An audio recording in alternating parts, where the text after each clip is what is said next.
Hi, it's Kane Hodder, Jason from Friday the 13th. You're watching Slash and Cast. Keep watching, or I'll kill you and your whole family.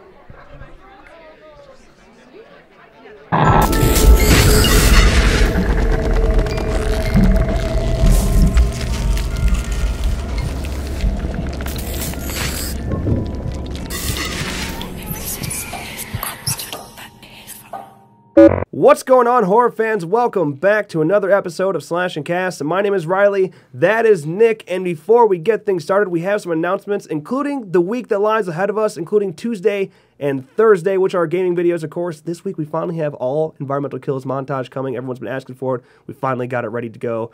Hope you guys enjoy it. Wednesday, CSI. No longer going to have video content for CSI. Is going to our iTunes and our Podbean to be audio only and much more discussion based. So super excited for that and hope you guys enjoy. Friday, we're keeping a surprise. Keep things going. If you want to play Friday the game with us or any other game in general, head over to our Xbox, Steam, and PS4 groups, clubs, communities. Use slash space and space cast space fans. You will find us there. And we invite everybody that's online at the time when we're playing, so that's definitely the place to go if you want to play with us. Right. We also launched our own Discord server. It's a great place, chat with other horror fans, chat with us. It has a bunch of our content in different little channels, including submissions for killer questions and plays of the week. It's a good time. Yes, indeedy. With that, let's go ahead and move on to our first topic of the day, which naturally is Friday the 13th, the game. All right, first of all, Xbox. I know you guys are hurting. The patch finally came, and the game is at least playable now, right? Yeah. So quick play matches are working to a degree. Dashboarding, still a bit of an issue. I know I've been having a lot of issues with it, but it is working. Like, it's playable. There's still much more patches to come, including blocking out some of those exploits. But you can at least play the game, all right? Right. So. And they are aware of the dashboarding. They're aware of the memory leak is the technical term for it. Yeah. They are aware. They are working to fix it. I think they have a solution. You can't quote me on that. But, just follow their Twitter. You'll know when it's ready. Yep. Including patches. Also, patches. Steam had a big patch, and there was a ton of stuff that came with that patch. But we're going to talk about some of the highlights, which one of the big ones, they fixed a ton of exploits. I mean, there are some major douchebags in this game that people just love to glitch and hide so Jason can't grab you. Like the roof glitch that everybody knows about, hiding in rocks, falling out of the map, stuff like that. Under the bridge. Yeah, so a lot of that stuff is completely out of the game, and it's been very smooth to play. Also, the lobby countdown timer, which closes menus at the 3-second mark instead of when it starts. Okay, so you actually have a little bit of a warning, and warning beeps can now be heard from sub-menus, which is super nice. Yeah. Okay, it's really frustrating when you're trying to make your characters and stuff, and all of a sudden it's like, it's over. It's like, oh. Yeah. When you're leaving a match, when you're the party leader, it prompts you to disband or take the party with you. Yeah. Thank goodness. Yeah. That's highly requested.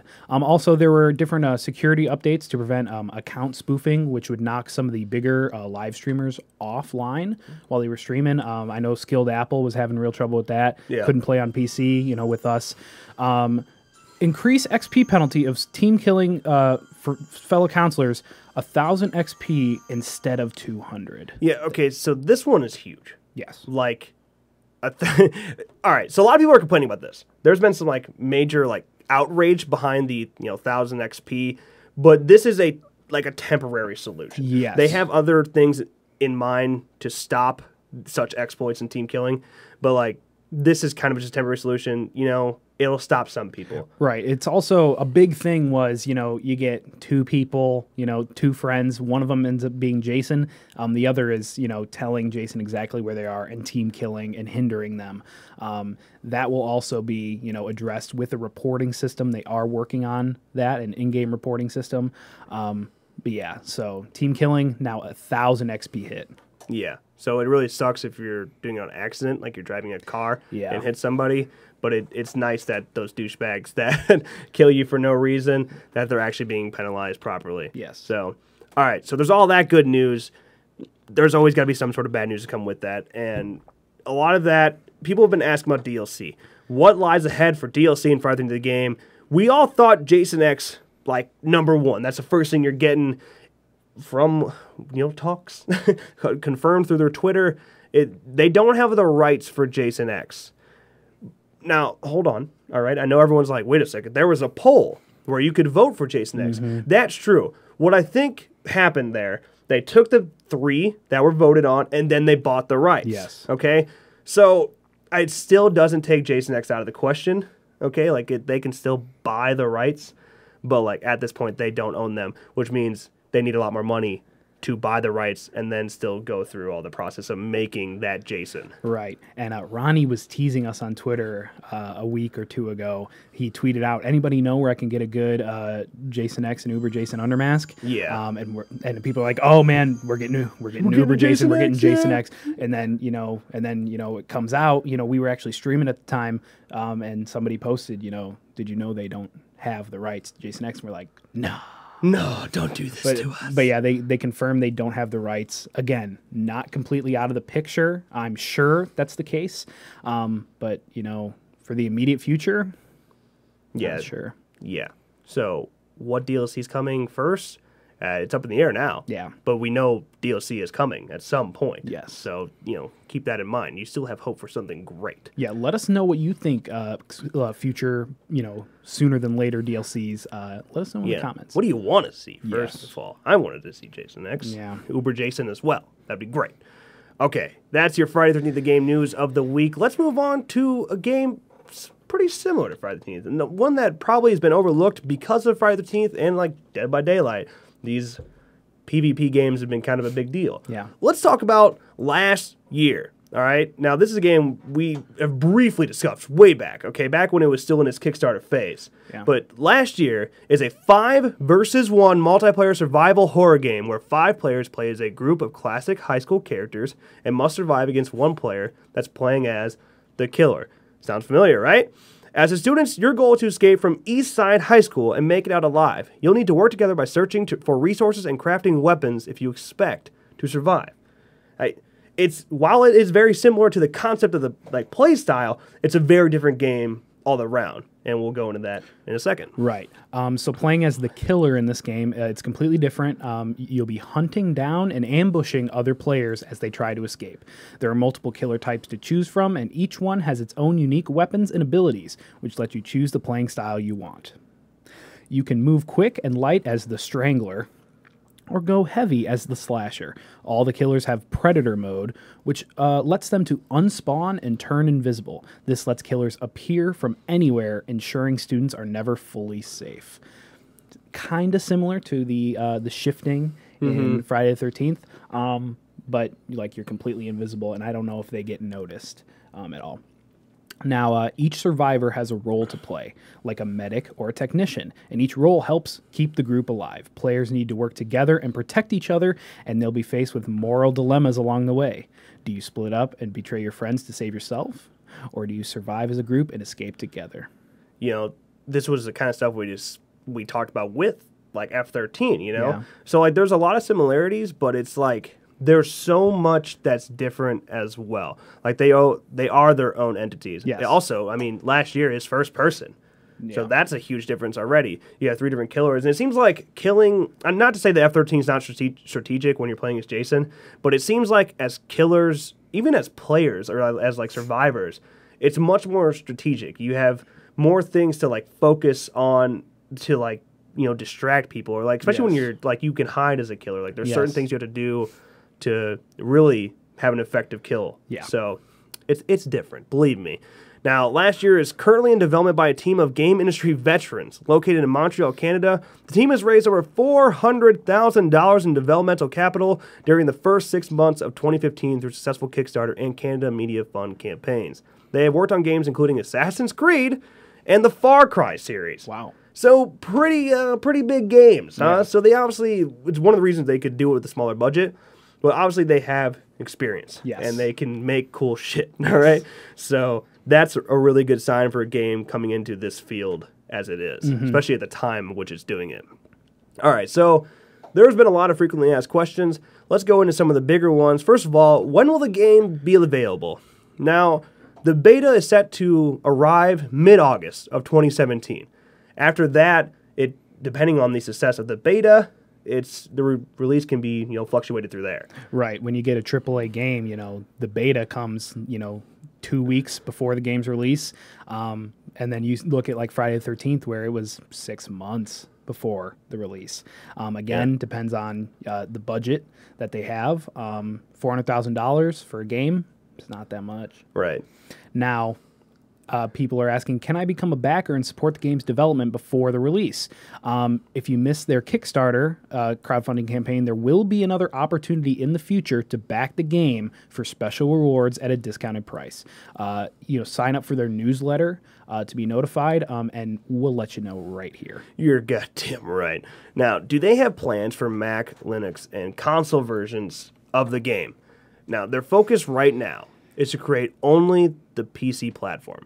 Okay. In the future, they would like to branch out to other platforms, but are currently focusing all their efforts towards the best PC game possible, right? Which this makes sense. We've seen this all the time. We see this all the time, including Dead by Daylight, right? So they're in that process of finally jumping to consoles after a long PC run. Yes. So, if it's a bummer for some people. I get that, you console players out there, but hey, this is probably better. And I honestly don't think it would have been a bad idea for F13 to do the same thing. Yeah. If they would have gone, because PC's strong. We see right now that PC's strong in F13, consoles are struggling. If they could have taken time to really make it powerful on PC, get it perfect there, and then go to consoles, it could have been a better situation there. Yeah. But Yeah. So those are the main questions. If you have more, there is a fan-run community Discord server, and actually there are developers in there answering all the questions you may have. A link for that is in the description. We're in there. We're chatting it up the way we can. Yeah. It's a growing community. I'm sure this is a quiet game. Like, it hasn't been talked about too much. Yeah, I mean, with the success of Dead by Daylight and F13, like, you have two entities that are very similar, at least in like words, are very similar to each other. Yeah. It's, one's bound to get buried somehow. Right. So, that Discord server, again, link in the description, grow that community. The developers are in there. They'll see this community grow. They want to see growth. Absolutely. The more growth there is, the better the game they can make. Yes. Keep that in mind. With that, let's go ahead and move on to our Friday the 13th game play of the week. Now, due to a lot of requests in our Discord, and along with some huge plans we have for the play of the week, okay, this one is just going to be a fluke clip. It's going to come from one of our streams, okay? I got to love it, though. It's a solid clip, all right? I take a lot of pride in my car driving, so let's go ahead and check out that clip. And once again, keep in mind that we have some bigger plans coming for play of the week. So here we go. Roll that clip.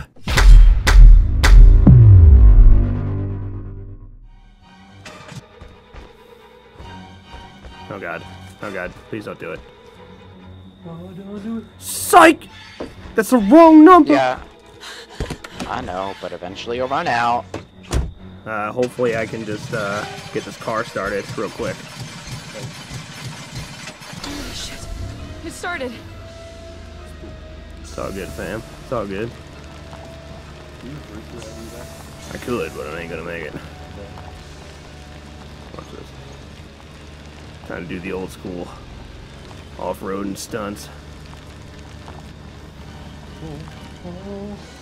Oh shit. Too far.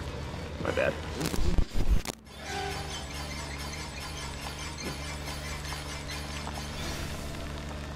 Like I said, man, the old school off-road and stunts.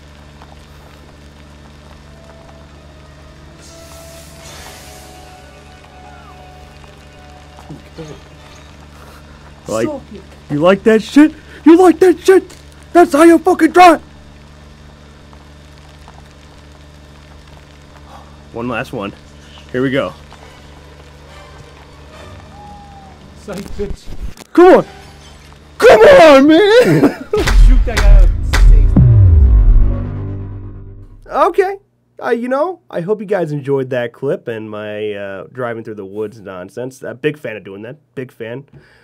Like I said, keep sending in your submissions. Keep sending in your Friday the Game Play of the Week submissions. We are looking to evolve the Play of the Week into its own entity, its own series, okay? That's the goal, but we need more submissions. So, if you have a kick-ass play, send it into our Twitter using #/cast or #F13play of the week, or tag either of our accounts or the RJL Productions main account. Also, Discord, super easy way to do it. We have our own channel dedicated just to F13 play of the week. So send your links in there, and we'll be sure to check them out, and let's evolve the shit out of this, okay? All right, with that, let's go ahead and move on to our next topic of the day, which is The Strangers 2. All right, back in 2008, the home invasion horror film The Strangers hit the scene and caused quite the impact among the horror community. With great success, a sequel was quickly being prepared to launch back in 2009, with Laurent Bryant directing a screenplay written by Brian Bertino. All right, so 2 strong names there. Okay, so it was good news back then. I remember it being a big deal. But of course, that never actually happened. Now, it wasn't long ago that we learned that The Strangers 2 was back on track and would be directed by Johannes Roberts, who directed The Other Side of the Door, which isn't the greatest film. It's okay. So, like, there's some hope there, right? Yeah. Roberts recently spoke with Dread Central and offered an update on The Strangers 2, saying, quote, "It's going to be great, I hope. I'm in week 2 of filming. It's Christina Hendricks, Martin Henderson, Bailey Madison, Louis Pullman, and they're fucking great. It looks absolutely incredible. I love Bertino's film. I think it's an amazing movie, and totally this movie is going to fit very well into that universe. It has a real strong emotional heart, which is the first one did, and it was very cool retro feel to it. A lot of sort of references to, I mean, I always bring a lot of John Carpenter with me because that's what I grew up on, but also maybe going back a bit earlier to the 70s movies, from Don't Look Now to Duel, the Spielberg movie, even Christine a bit, the John Carpenter movie. All of these influences are finding their way into the movie, but I think it's going to be a real fantastic movie. I'm super excited about it." Yeah, so a bit of a gibberish quote, a lot of going on there. So there are some good things in there. Yeah. Including the fact that, you know, they play off of John Carpenter. That's good, okay? The 70s vibe is what we're going for, and that's always a good thing. So, but, you know, The Other Side of the Door, in my opinion, didn't have that vibe. So if that's actually something they go off and want to push that, they haven't captured it too well so far. But, you know, The Strangers was great, very unique at the time, and then, you know, it's based on a true story, so it's even more powerful in that way. So, I mean, I'm excited for Strangers 2. I'd like to see what happens. I really wish that Bertino would have stayed in that spot of directing or writing, you know? So, like, that combo of Bertino and Bryant, I think, would have been better. Yeah. But what are you going to do? You know, what are you going to do? Here's the official synopsis for The Strangers 2. A family whose road trip takes a turn when they arrive at a secluded mobile home park. And after the park goes out, they decide to hunker down for the night in a borrowed trailer. Awful idea. Why would they do that? Under the cover of darkness, 3 familiar masked psychopaths pay them a visit to test their every limit. Okay. So, Strangers 1, you had a house. There's some legitimate, you know, safety, power there. Yeah. Trailer, not so much. Also, terrible idea. Like I said, why would they go into the trailer? That already frustrates me thinking about it. But, hey, it's good to see Strangers 2 back on board after, 9 years. Yeah. So, let's hope they make something great. Let's move on to our next and last topic of the day, which is The Crooked Man. If you don't remember The Crooked Man, it was from The Conjuring 2, which arrived into theaters to mostly positive reviews. Fans were glad to see Ed and Lorraine Warren once again back in action. The James Wan-directed film provided the fright as new entities, including a ghostly nun and The Crooked Man, that took us to some frightful places, so much so that a spin-off movie was announced quite some time ago for The Nun to take place. We've talked about The Nun several times. Yes. But New Line Cinema has now announced an additional spin-off to take place, as producers of The Conjuring 2 will be creating a film based on The Crooked Man. Producing The Crooked Man will be James Wan and Peter Safran. 2 great names. It's good to see them on board, but why? Why are we doing this?